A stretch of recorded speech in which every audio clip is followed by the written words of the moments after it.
Je suis directeur de la coopérative L'Autre Temps, qui a repris le pressoir d'Orbe il y a 8 ans. On presse à façon, c'est-à-dire pour des clients qui ont des fruits et qui veulent du jus. Et on fait la pasteurisation dans différents emballages. Alors la production est très fluctuante, ça va de 20 à 50 tonnes et on presse autant de la pomme, de la poire que du coin. Le rendement est de 60%, donc 50 tonnes de pommes, ça fait à peu près 30 000 litres de jus. On démarre à fin août avec les premières pommes, et puis on termine souvent fin octobre, tout début novembre, en général avec pas mal de coins qu'on broie ou qu'on presse. Donc on fait aussi des tonneaux pour la distillation. La coopérative elle a un projet aussi de réinsertion sociale et professionnelle, donc on s'occupe de certains vergers, on s'occupe de tailler les arbres et puis on s'occupe de 2 pressoirs, un à Lausanne, la ferme de Sery, et l'autre à Orbe, ici à Orbe.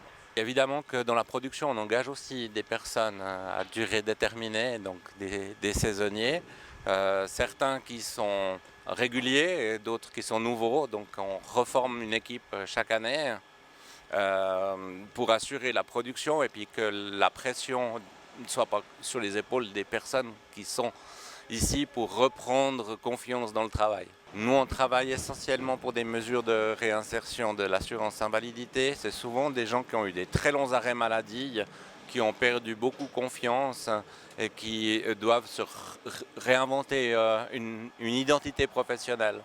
Donc on repart avec des activités qui sont assez basiques, assez simples, qui demandent un peu d'effort pour travailler dehors, voilà, qui sont physiques mais qui sont relativement simples techniquement, qui sont abordables par un peu n'importe qui.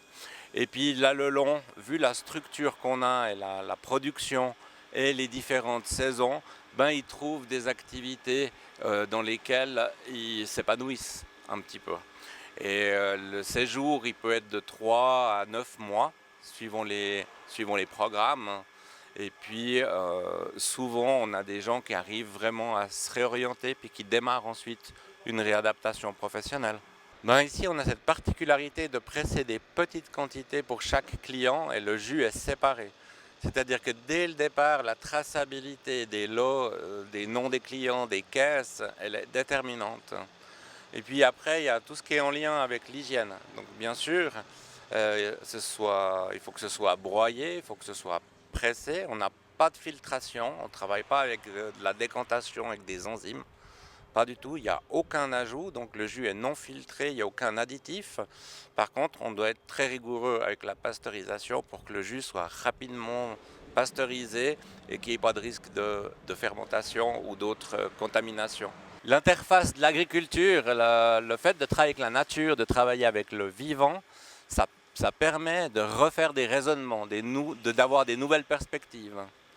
Donc c'est ça qu'on amène. Et après, la personne doit trouver quelque chose qui a une plus-value pour elle. Ça peut être une nouvelle formation ou un profil professionnel plus précis ou de nouvelles attentes qu'elle arrive à cerner, mais elle ne va pas travailler dans l'agriculture toute sa vie.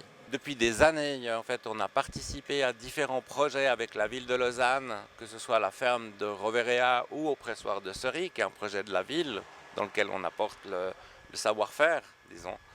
Et on collabore donc aussi avec le service social de la ville de Lausanne. Donc il y a aussi des personnes qui sont revenues d'insertion, qui ne trouvent pas de place sur le marché du travail et qu'on peut ramener comme ça au moins une activité et au développement d'un nouveau réseau. Parce que dans cette condition-là, ces gens ils souffrent beaucoup de la solitude et de l'exclusion. Alors pour avoir des activités toute l'année, il fallait sortir du pressoir et des pommes. Donc l'hiver, il y a une partie qui est sur la taille des vergers, déjà. Et puis ensuite, au jardin de la ferme de Desmorais, on s'occupe vraiment des petits fruitiers. Donc là, c'est quelque chose qui va nous occuper tout le printemps jusqu'à l'été pour la récolte, avec les framboises, les résinets, les groseilles à maquereau, toutes des baies. Et puis une pépinière aussi pour créer des haies arbustives locales, indigènes, et des haies fourragères. Donc des ligneux qui peuvent être utilisés comme pour l'alimentation du bétail Et ça peut être très très important en fin de saison quand il n'y a plus de foin ou des années où il y a des sécheresses. Donc là aussi, on a ces différentes activités qui touchent aux fruitiers, aux petits fruitiers, à l'agriculture, mais à l'arboriculture, avec les arbustes. Il y a vraiment assez de matière pour nous occuper toute l'année.